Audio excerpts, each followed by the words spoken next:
하나님의 말씀 고린도후서 4장 13절입니다. 고린도후서 4장 13절.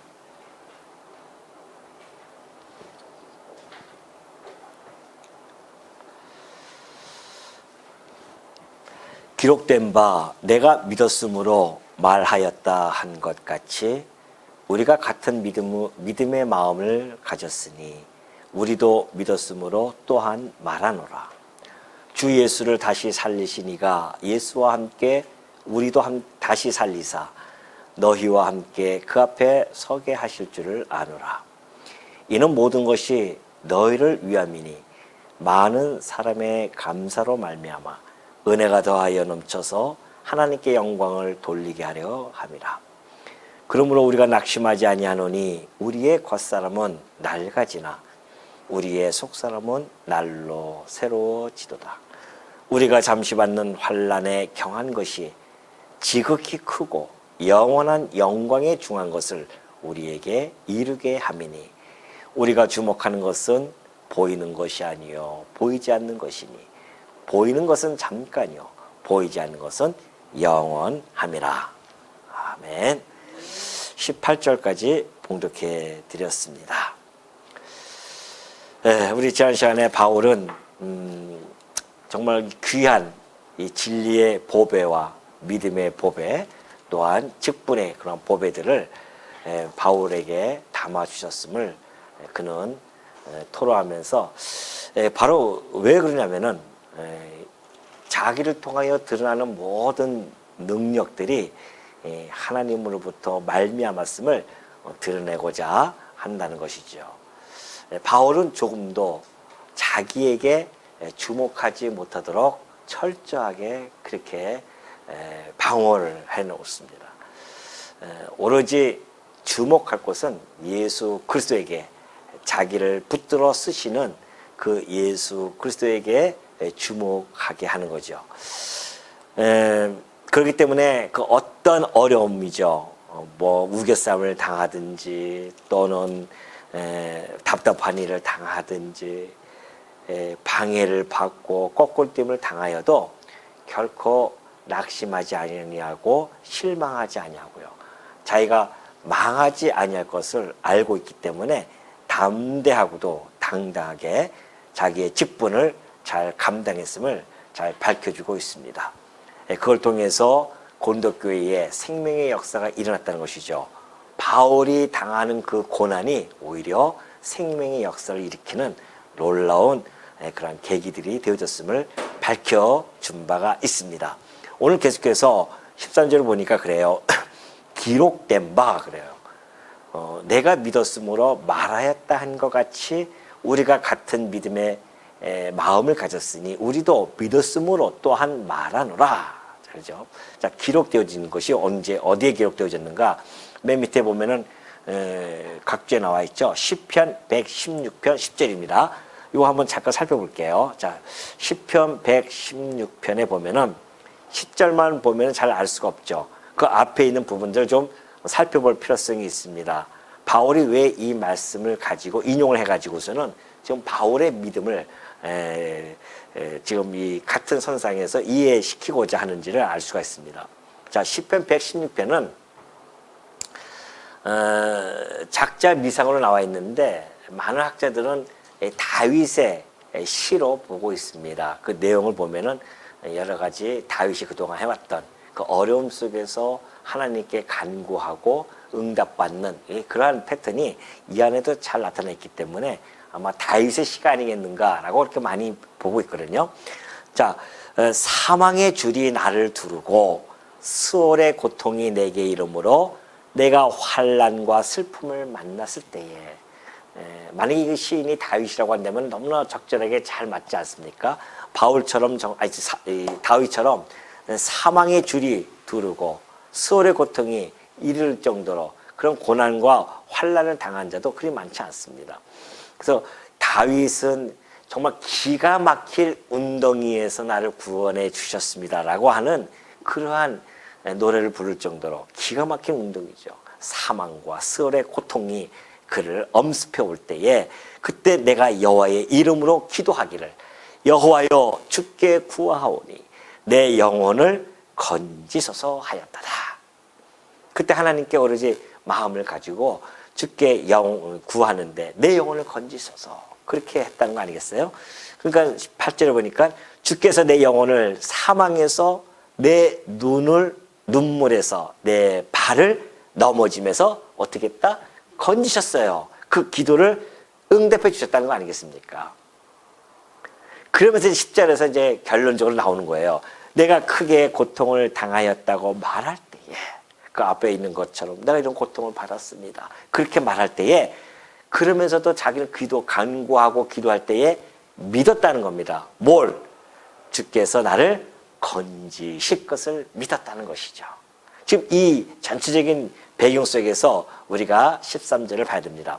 바울이 이 내용을 인용하면서 그런 거예요. 내가 믿었으므로 말하였다 한 것 같이 이 시편의 기자가 했던 것처럼 우리가 같은 믿음의 마음을 가졌으니 우리도 믿었으므로 또한 말하려 하래요. 같은 믿음을 가졌다고 합니다.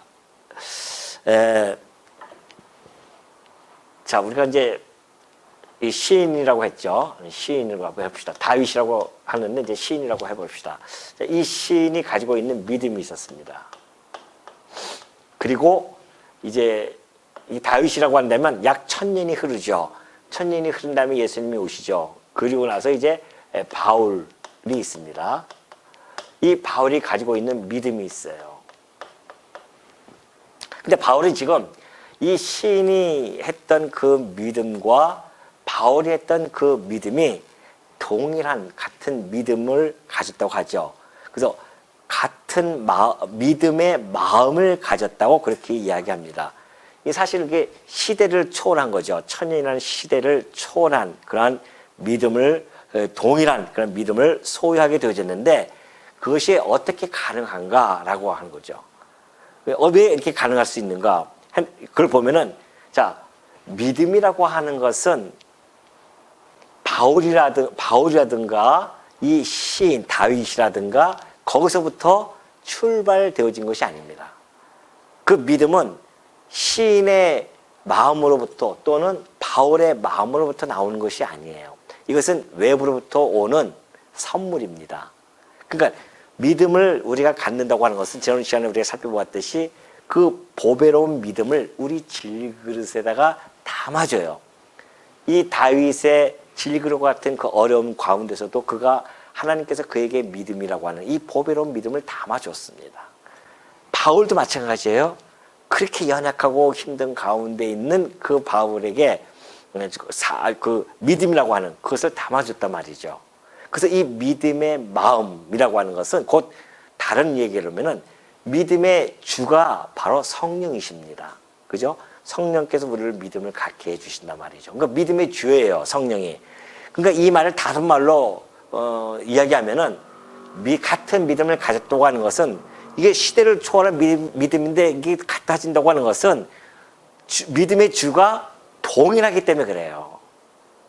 그러니까 이 믿음의 주이신 이 성령 그리고 바울의 믿음의 주이신 성령 동일하죠. 동일하기 때문에 같은 믿음의 마음을 가질 수가 있는 겁니다. 이건 시대를 초월해도 마찬가지예요. 오늘 21세기에 살고 있는 우리들도 같은 믿음 아니겠습니까? 이 믿음은 역시 마찬가지입니다. 우리에게도 그 성령께서 이 믿음을 선물로 주셨기 때문에 2000년 전에 또는 3000년 전에 2000년 전이나 3000년 전에 우리의 믿음의 선진들이 가졌던 그 믿음은 같을 수밖에 없습니다. 시대를 초월해요. 공간을 초월합니다. 같은 믿음이에요. 그 이유가 바로 믿음의 주이신 성령이 동일하기 때문에 그렇다는 겁니다. 그거 대단한 거죠, 이게. 이 믿음이 앞으로 2000년이 흐른다 한들 이 믿음이 어떻게 변개가 되어질 수 있겠습니까? 말씀 안에서 주어지는 그 믿음은 동일해요. 그럼 이 시인이나 바울이나 가졌던 그 믿음은 바로 어떠한 믿음인가? 이 고통을 당할 때에 내가 믿었다. 뭘? 주께서 우리를 건져 주실 것을, 비록 사망의 음침한 골짜기로 다닐지라도, 사망의 환경에 있다 할지라도 하나님께서 당신의 백성, 약속한 그 백성이죠. 이 시인도 다윗에게 주었던 그가 믿었던 것은 하나님의 그 약속이란 말입니다. 하나님 날 건져 주실 거야. 바울도 그렇고요. 역시 우리도 마찬가지입니다. 하나님께서 이 사망의 환경 속에 있다 할지라도 우리를 지켜주실 것이라고 하는 그런 확신을 가지고 살아갔다는 거죠. 같은 믿음입니다. 그러니까 믿음이 이 고난 가운데서도, 같은 믿음이라고 하는 것은 고난 가운데서도 주께서 우리를 지켜주실 것이다. 그래서 우리는 확신이 있습니다. 이때의 시인과 바울과 21세기에 살고 있는 우리 성도들에게는 확신이 있어요. 어떤 확신? 그 믿음이 있는데 최후 승리라고 하는 그런 확신이 있습니다. 이 믿음은 우리에게 최후 승리, 하나님께서 우리에게 최후 승리케 할 것이다. 어떠한 고난 속에서도, 어떠한 역경 속에서도, 어떠한 사망의 골짜기를 할지라도 우리는 최후 승리한다고 하는 이 믿음은 다 같습니다.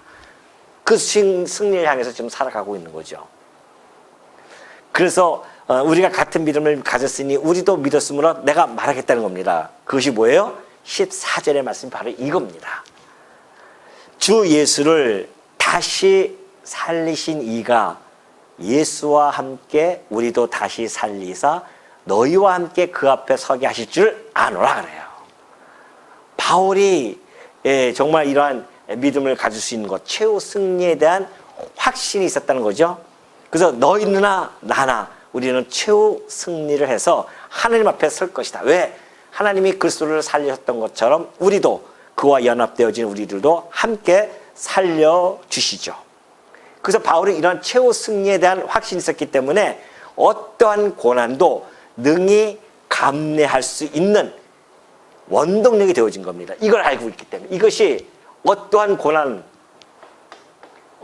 고난 가운데서도 이겨 감내할 수 있는 그런 원동력이 되어지는 거예요. 사람이 제일 두려워하는 것이 뭐예요? 죽음은 국분이라고 생각하기 때문에 죽으면 나는 그냥 끝난다 이렇게 생각하니까 두렵잖아요.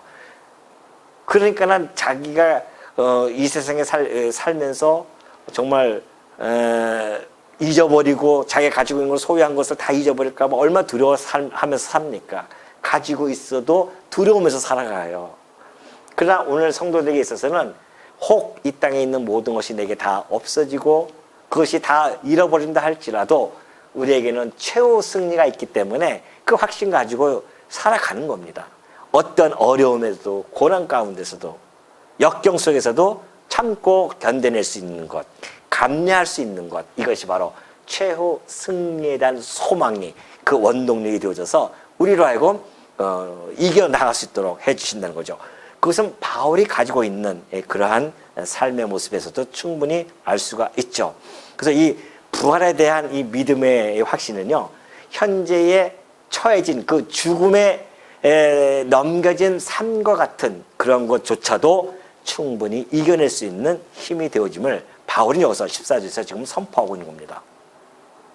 그러면서 이는 모든 것이 너희를 위함이니, 여기서 이 모든 것은 앞에 있는 7절, 8절서부터 쭉 있는 거죠. 뭐 우겨쌈을 당하는 거, 답답함을 당하고, 또 박해를 받고, 거꾸림을 당하는 이 모든 것들을 함께 함축적으로 응집해서 이렇게 설명을 해주고 있어요.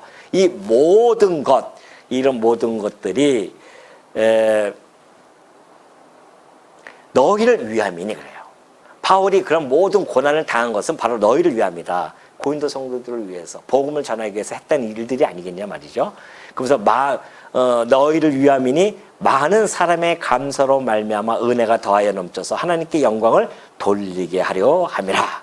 그러니까 바울이 지금 자신이 고난을 통하여서 그들에게 복음을 전해요. 그래서 고린도 성도들이 그 복음을 받고 은혜가 넘친다 말입니다. 그 은혜가 넘침으로 말미암아 그들에게 나타나는 현상은 하나님께 감사와 영광을 돌린다는 것이에요.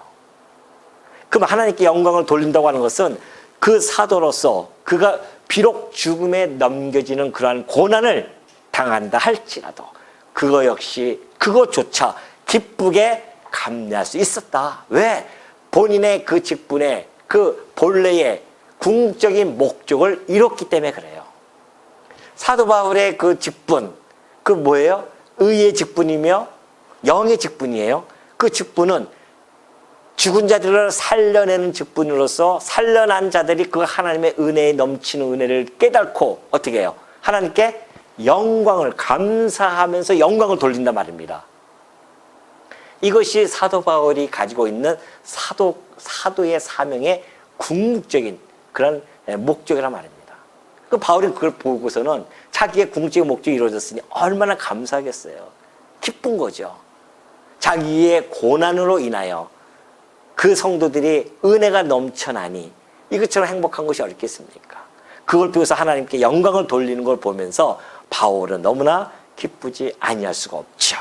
그러니까 뭐 역시 마찬가지입니다. 우리가 목회자도 마찬가지죠. 목사의 직분으로서의 사실 궁극적인 목적은 우리 성도님들에게 말씀을 잘 가르쳐서 그 말씀을 통하여 하나님의 은혜가 넘치는 것을 깨닫고 하나님께 영광을 돌리는 걸 그런 삶을 볼 때에 그런 신앙생활을 하시는 성도님들 볼 때에 얼마나 가장 기쁘겠죠. 목회자들은. 왜? 그것이 궁극적인 목적을 가지고 이 직분을 주셨기 때문에. 그걸 지금 바울이 15절에서 잘 설명을 해주고 있습니다. 그러면서 16절 그러므로 우리가 낙심하지 아니하노니 우리의 겉사람은 낡아지나 우리의 속사람은 날로 새로워지도다. 바울은 그런 고난 속에서도 낙심하지 아니합니다. 자, 한번 볼까요? 자, 그리스도의 남은 고난 이것을 바울이 자기 몸에 지금 채우고 살아가고 있습니다. 이 고난 중에 그가 낙심하지 않아요. 낙심치 않아. 그리스도의 남은 고난 중에서도 바울은 낙심치 않습니다. 이것을 이제 하나하나 열거해 갈 텐데 왜 낙심하지 않는가? 앞에 보면 많이 나와 있지만은 또 여기서 또 새롭게 다시 한번 확인해 보도록 하겠습니다. 왜 바울은 그 고난 중에서도 또는 핍박 중에서도 환난 중에서도 그는 낙심치 않을까요? 그것이 바로 16절 잘 나타나 있죠. 우리의 겉사람은 낡아지나 우리의 속사람은 날로 새로워지도다. 자, 낙심치 않는 이유 첫 번째가 뭐예요? 날마다 새롭게 속사람이 날마다 어떻게 된다고요? 날로 새로워진다는 겁니다. 속사람 우리 안에 있는 그 속사람 영혼이죠. 살아난 영혼이란 말입니다. 그 영혼이 날마다 우리는 갱신해 가고 있는 중입니다. 우리의 속사람은 그래요. 비록 겉사람 겉사람이죠. 우리의 겉사람은 날까지 나래요. 바울이요.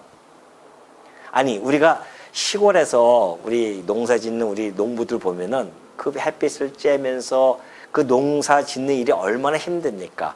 그 농사 일을 하다 보면은 도시에 있는 사람들보다 훨씬 우리의 이 겉모습, 이 겉사람은 우리의 뭐 옛사람 이러한 거 틀린 겁니다.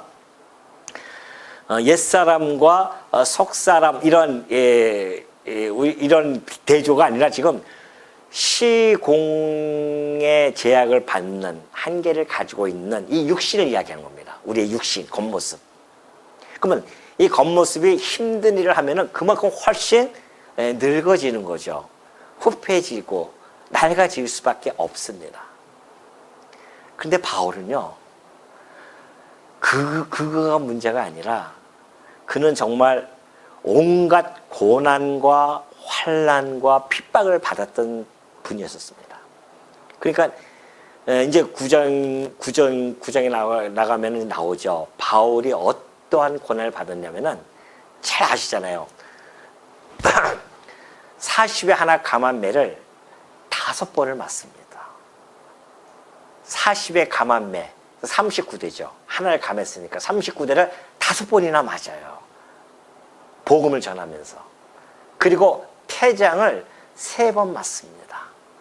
그리고 돌에 맞아서 거의 죽을 법을 했었어요. 기절했단 말입니다. 그것이 한 번 있었고요. 그리고 가는 곳곳마다 위험이 도사렸고 굶주리고 배고프고 막 그러지 않습니까? 헐벗고. 그래서 바울의 몸에는 상처가 많습니다. 우리가 조금만 이렇게 하나 이렇게 해도 상처가 날 텐데 오래 가잖아요. 태장을 맞으면 온몸에 상처가 있죠. 돌에 맞았으니 왜 상처가 없겠습니까? 바울이 얘기했던 것이 내가 예수의 흔적을 갖고 있다. 그렇게 이야기하지 않습니까? 예수님의 그 창자국, 그런 핏자국, 그 고난 받았던 책찍 자국에 바울에게도 고생이 남겨져 있어요. 그러니 바울로서는 그 겉사람은 날로 어떻게 해요? 낡아질 수밖에 없어요. 누가 보더라도 바울의 그 몰골, 이 모습은 아마 지금 뭐 멋있게 그냥 차려입은 어떤 목사들처럼 그런 모습이 결코 아닐 겁니다. 그런 수많은 그 길을 다니면서 전도하면서 다녔기 때문에 그 고생, 고통이 고스란히 그 몸에서 나타날 수밖에 없죠. 그래서 누구보다도 더 많이 늙어 보이고 볼품이 없었을 것입니다. 그러니까 고린도 성도들의 그 거짓 사도들이 얼마나 바울을 갖다가 무시하고 그러냐 말이죠. 그 바울이 그래서 이 질그루와 같은 나에게 보배를 담아줬다고 그렇게 고백할 수도 있습니다. 자기의 그 모습 속에서 겉모습을 보면서 누구 하나 정말 눈길을 주지 않니 하는 그러한 모습일 수밖에 없는 거죠. 그럼에도 불구하고 바울은 낙심하지 않았어요. 우리는 거울을 보다가 주름이 오늘 하나라도 더 있었네 하면은 아이고 실망하고 이렇게 늙어가나 보다. 세월은 이렇게 유수처럼 흐르는구나 이러면서 실망도 하고 낙심도 하고 그러지 않습니까? 바울은 그런 자기의 이 겉모습 때문에 낙심하지 않았습니다. 그 이유가 자기의 안에 있는 그 속사람이 어떻게 됐다고요? 날로 세워지기 때문에 그렇습니다. 자기의 속사람은 그 어떤 외적인 환경의 열악함 가운데서도요 결코 굴복당하지 않습니다. 이 속사람은 결코 굴복당하지 않았어요. 사방에서 우겨쌈을 당한다 할지라도 그의 속사람은 더욱더 강건해지고 그 겉모습, 이 육체가 매맞고 피를 흘린다 할지라도 그 안에 있는 그 영혼은 더욱 강건해지면서 겉사람, 이 속사람은 더욱 갱신의 모습을 보여줬다는 것이죠. 그러니까 바울은 아무리 정말 이 질과 같은 그런 어둠이 계속해서 엄습해 왔습니다. 그럼에도 불구하고 바울은 그리스도인으로서의 그 갱신을 속사람을 날마다 그 갱신을 도모하면서 살아왔던 모습. 그래서 결국은 그리스도의 장성한 분량에 이르기까지 날로 새로워지는 그런 모습을 그러한 역사를 쉬지 않고 바울은 해냈었습니다. 무엇으로 해냈을까요? 바울이 속사람을 갱신시킬 때에 바로 하나님의 이 말씀이죠. 하나님의 이 말씀으로 날마다 자기의 속사람을 키워나가고 좀 강하게 만들고 하나님의 말씀을 부여잡고 그렇게 살았던 바울 모습 아니겠습니까? 얼마나 바울은 기도를 하면서 하나님 앞에 부르짖었는지 모릅니다. 기도하고 또 기도하면서 이 고난 가운데서도 내가 낙심하지 아니하고 이 고난 가운데서도 내가 굴복당하지 아니하도록 그는 그렇게 하나님께 부르짖고 기도했단 말이죠. 그런 것들이 그의 속사람을 더욱 날로 새롭게 만드는 요소들로 작용을 하는 겁니다. 그뿐만 아니라 그는 소망을 가졌습니다. 최후 승리에 대한 그 소망, 부활의 소망 이것을 늘 가지고 있었기 때문에 그 부활을 향해서 살아가는 그러한 성도에 있어서는 속사람이 날마다 새로워질 수밖에 없죠. 겉사람은 후패지고 낡아지고 볼품없어지지만 점점 쪼그라들지만은 성도들 안에 있는 이 영혼은 이제 곧 그리스도와 함께 살아가겠다고 하는 그 기쁨과 그 환희 속에서 점점 속사람은 강건해진단 말이죠.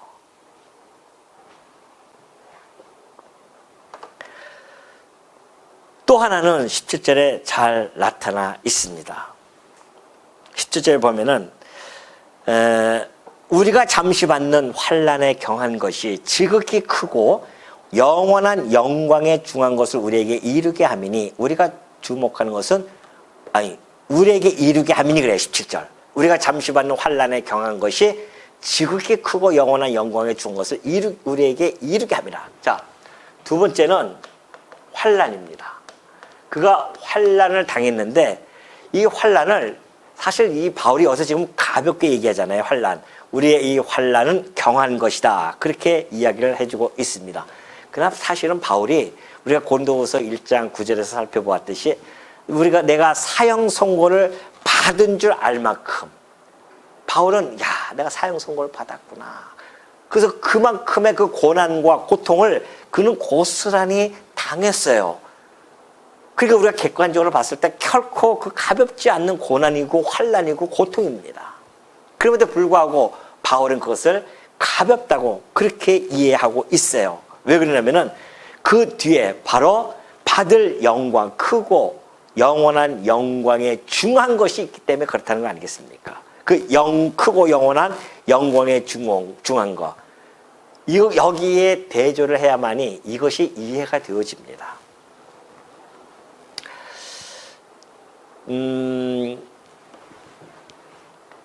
이거죠.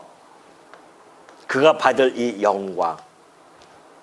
환난보다도 훨씬 무게가 큽니다. 그러나 이 영광을 받을 때에 바울은 환난으로부터 뭔지 알았어요. 환난 이렇게. 영광이 크지만은 이 환난, 고난, 핍박으로부터 영광이 주어짐을 알고 있었습니다. 그러니까 이 환난이 나로 하여금 이 영광의 자리에 이르게 할 것이다. 그래서 이것을 가볍게 본 겁니다. 바울에게 있어서는 이 환난이 영광에 이르는 그 통로예요. 그걸 통해서 당신은 그 하나님의 영광의 자리에 알 수 있다. 하나님이 주신 그 영광스러움에 거기에 자기가 참여가 되어질 수 있다는 거 아니겠어요? 그러니 이 환난이 이곳에 이르기도 하지만은 이 받는 영광이 너무 크기에 이 환난은 자기가 가볍게 여기고 충분히 감내할 수 있었다. 그렇죠. 바울처럼 그렇게 환난을 당한 자가 어디 흔합니까? 그럼에도 불구하고 그가 흔들리지 아니하고 그렇게 살아갔었어요. 이번 주간이 그래도 우리가 고난 주간이라고 해서 좀 깊은 뜻 있는 좀 나를 좀 보내야겠다 해서 제가 바울의 영화를 한번 좀 그 TV로 있는 거를 TV에 마침 떴길래 제가 봤어요. 바울의 바울이 누가와 함께 있으면서 누가가 이제 사도행전을 기록하는 그런 이야기해 주면서 그런 모습들을 쫙 하는 거죠. 그러니까 누가가 바울에게 당신의 그 위대한 사역들을 여기다 잘 적어야 된다고 그렇게 하니까는 이제 바울이 한 얘기가 아닙니다. 내가 한 것은 내가 한 게 아닙니다. 그래요. 거기서 영화에서 내가 한 게 아니죠. 바로 우리의 하나님께서 나를 부르신 주께서 나로 하여금 이 일을 행하게 하셨다고 하면서 아주 철저하게 자기는 사라지고 오직 자기 안에 있는 그리스도만을 존귀케 하는 그런 모습이 영화 장면에 있단 말이죠. 그러니까 우리가 아는 얘기지만 또 그런 영화로 보니까 또 색다른 맛이 있더라고요. 그렇구나. 정말 우리가 이 바울의 이 삶을 통해서 그 바울이 위대함이 아니라 바울을 위대케 해 나가시는 그 그리스도의 그 섭리가 눈에 보인단 말입니다. 우리가 사도행전은 이제 나중에 한번 하겠지만은 사도행전을 통해서 우리가 하나님의 그 놀라운 솜씨를 우리는 사도들의 역사를 통하여 충분히 감지할 수 있지 않습니까? 그러니까 이 사도 바울도 그러한 것을 하나님의 그 주시는 그 영광을 바라봤기 때문에 자기의 몸이 어떻게 된다 한들 그는 그렇게 중요하지 않았습니다. 오직 이것만을 바라보고 간 거예요. 그럼 하나님이 주시는 그에게 주시는 그 영광이 뭘까요? 영광이 뭘까요? 먼저 그가 하나님 나라에 함께 들어가서 살아가는 거 아니겠습니까? 그 나라에 동참되어지는 것이죠. 하나님의 나라, 그것을 하나님 나라를 상속받는 거죠. 나라, 기업, 뭐 같은 이야기입니다. 하나님 나라, 하나님 기업을 상속받는 그 영광을 바라보면서 바울은 이 환난을 가볍게 여긴 겁니다. 뿐만이 아니죠. 종국에 가서 나타나실 그 예수 그리스도, 재림하셔서 오실 그 예수 그리스도와 함께 영원토록, 자, 예수 그리스도와 함께 뭘 한다? 영원토록 왕 노릇할 것. 이거 좀 큰 영광이 어디 있습니까? 하나님 나라의 상속받아서, 하나님 나라를 상속받아서 그 나라에서 그리스도와 함께 왕 노릇한단 말입니다. 비록 이 지상에서 보이는 곳에서는 핍박을 당하고 매를 맞고 후욕을 당하면서 정말 보잘것없는 삶을 비춰지는 그런 삶을 세상 사람들이 봤을 때는 한심한 삶을 살아가는 것처럼 보인다 할지라도 바울은 이 놀라운 영광을 바라보면서 그 모든 고난과 핍박과 환난을 참고 견뎌낼 수 있단 말입니다. 견뎌냈단 말이죠.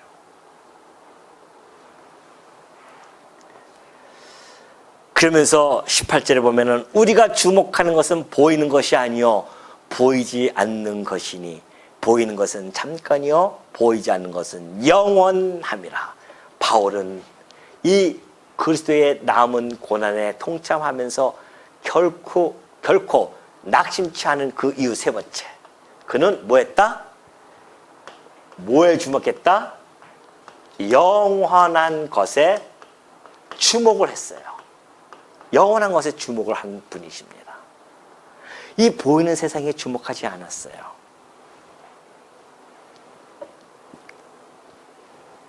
세상으로부터 쫓아온 것들이 있습니다. 그것은 바로 부와 권세와 명예, 건강, 뭐 이런 것들이지 않겠어요? 인간들이 추구하는 것 아닙니까?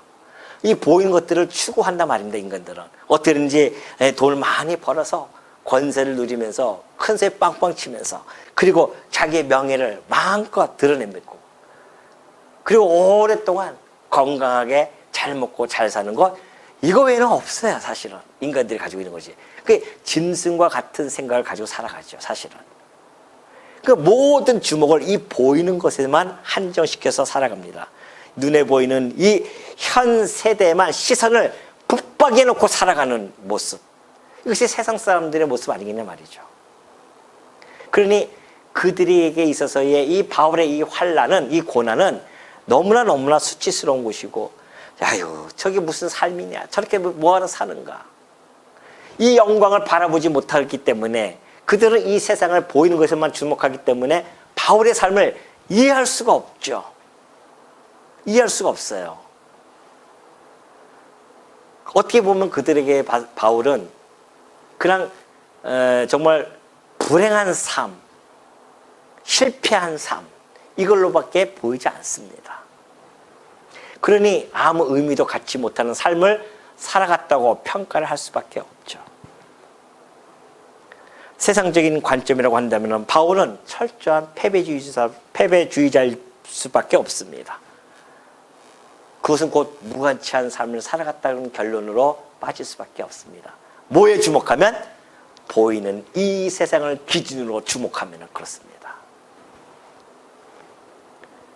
그러니 여러분, 이 세상 사람들은 그 보이는 것에 주목하고 살아가기 때문에 늘 자신의 어떤 환경, 자신의 어떤 사회적 지위, 지식, 경험, 그리고 환경들을 의지하면서 살아가는 겁니다. 보이는 것에 주목하는 자들의 삶은 그렇게 살아갈 수밖에 없죠. 누굴 의지하겠어요? 보이는 것에 의지할 수밖에 없잖아요. 없었고 없어지고 쇠하여 없어질, 또 다 덧없이 흘러갈 것들, 그러한 것들이 영원한 것인 줄 알고 착각하면서 그걸 붙들고 살아가는 존재, 하나님 없는 자들의 삶의 모습입니다. 그러나 성도는 그렇지 않습니다. 성도는 바로 보이지 아니하는 영원한 것을 주목하는 자들입니다. 그렇기 때문에 바로 이 영광, 하나님의 이 천국 나라의 소망을 가지고, 부활의 모습을, 소망을 가지고 하나님 나라를 상속받을 것, 그리고 그리스도와 함께 왕노릇할 것, 이 모든 것이 다 영원한 것이니까 이 모든 것들을 주목하면서 살아가는 자들입니다. 땅에 우리 시선을 고정시키는 것이 아니라 저 하늘에 시선을 고정시키면서 살아가는 자들, 이러한 자들이 성도입니다. 그렇기 때문에 영원한 것을 소망하면서 살아가는 자들은 자기를 의지할 수가 없습니다. 눈에 보이는 것들을 의지할 수가 없죠. 썩고 새고 없어질 것을 어떻게 의지할 수 있습니까? 썩은 동아줄을 잡고 의지하는 자가 얼마나 어리석겠냐 말이죠. 우리가 의지하는 것은 보이지 않는 영원한 것입니다. 우리 주 예수 그리스도이시며 그분의 사랑이며 그리고 그분이 주신 그 하나님의 이 나라, 이것을 우리가 부여잡고 살아가는 자들이죠. 그렇기 때문에 우리는 우리의 이 성도의 이 삶의 동력이에요. 이것들이, 이 모든 것들은 성도 삶의 동력입니다. 우리가 이 땅에 살아가면서 힘있게 살아갈 수 있는 것은 이걸 바라보고 살아가기 때문에 그래요. 그걸 결코 슬퍼하지 않습니다. 낙심할 필요가 없어요. 내가 비록 이 땅에 살아가면서, 물론 그리스도의 남은 고난 안에는 좀 광의적으로 보면은 이 땅에 살아가면서 우리가 당하는 어떠한 어려움들, 고난들도 있지 않습니까? 물론 복음을 전해서 받는 고난뿐만이 아니라 우리의 삶 속에서 닥치는 여러 가지 어려움도 있습니다. 사업하다가 실패할 수도 있고요. 육신의 건강을 잃어버릴 수도 있습니다. 이런 모든 고난도 함께 포함되어져 있습니다. 그러한 고난 속에 있다 할지라도 우리 성도들에게는 이것이 있단 말입니다. 소망이 있고 이 영광, 영원한 것에 우리는 주목하면서 살아가기 때문에 우리 성도 삶에 이것이 가장 큰 동력으로 작용되어집니다. 물론 성도의 삶의 원동력은 뭐예요? 원동력은 예수 그리스도십니다. 이 예수 그리스도께 통하여서 이 원동력에 의해서 성도 삶의 동력이 이렇게 나타나는 거죠. 이것이 다 우리 주를 통해서 주어지는 선물들이기 때문에. 그래서 사도 바울에 있어서는 이런 모든 것들이 그에게는 그걸 바라보면서 살아갔기 때문에 이 세상에서 어떠한 환난이 온다 할지라도요, 핍박이 왔어도요, 우겨쌈을 당하고 그가 박해를 받고 거꾸로짐을 당하고 그가 그 어떠한 고난 속에 있었다 할지라도 결코 흔들리지 않고 오로지 하나님 그리스도만을 바라보면서 살아갔던 그 삶의 모습 속에서 우리 주님께서 얼마나 바울을 사랑했는지, 그의 사랑의 끈을 결코 끊지 아니하고 끝까지 인도해 가신 그 하나님의 사랑을 바울은 살면서 얼마나 많이 느꼈냐 말이죠. 오늘 우리 성도님도 마찬가지 아니겠습니까? 다 동일한 믿음을 가지고 있는 자들입니다. 같은 동일한 성령 안에 놓여져 있는 자들입니다. 우리도 역시 최후 승리를 소망하면서 살아가는 자들이에요. 혹 우리가 어떤 어려움이 온다 할지라도요, 낙심하지 마십시오. 너무 슬퍼하지 마십시오. 내 주변에 어떤 환경이 와서 너무나 힘들어한다 할지라도 그것 때문에 좌절하거나 낙심하거나 괴로워하거나 너무 고통 속에 몸부림치지 마시고 우리 주님이 주신 이 승리, 이 삶 속에서도 여전히 우리는 승리하면서 최종 승리뿐만이 아니라 현재적인 삶의 승리도 우리는 하나님께서 주어진다는 그 믿음을 가지고 오늘도 열심히 주를 향해서 한 걸음 한 걸음 살아가시는 우리 주의 그리스도의 군사들이 되어지시기를 당부드립니다.